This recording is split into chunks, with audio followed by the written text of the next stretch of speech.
Xola, oyim bilan gaplashgandim. Voy, ukamni keyingi xotini juda ham kuydiryapti.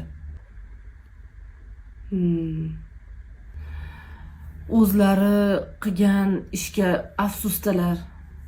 Oyimam, o'zim qildim, nima qilaman endi deb dardlari ichida. Bir yaxshi kelinni ketqizib, mana nima qildilar. Voy jiyan, necha marta aytdim opamga, opa, kelinni unaqa xor qilmang dedim. 3 ta bolasi bor, ajratmang dedim. Nima qilardilar shunaqa qilib? Binoydek kelin edi-ku, xizmatlarini qilib yurardi uyda. Nima, o'g'illariga ham yaxshi qarab o'tiruvdi.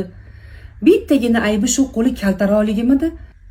Shu bitta aybi qo'li kaltalik edi. Uni olib kelmadi onang, buni olib kelmadi onang, hali uni soliq solgan, hali bunga soliq solganlar. Mana nima bo'ldi? Mana nima bo'ldi? Ajratib borib, mana o'g'illar boshqa turmush qildi. Boy joydan kelin qildilar. O'zlari jabrini tortib yotibdilar. Azobini ham mana endi o'zlari tortib yotibdilar. Bilmadim, bu yog'iga bilmadim. Endi opammi nima bo'lsa ham o'zlari pishirgan osh endi, jiyan. Shuni aytadi-da. So'nggi pushaymon o'zingga dushman deb.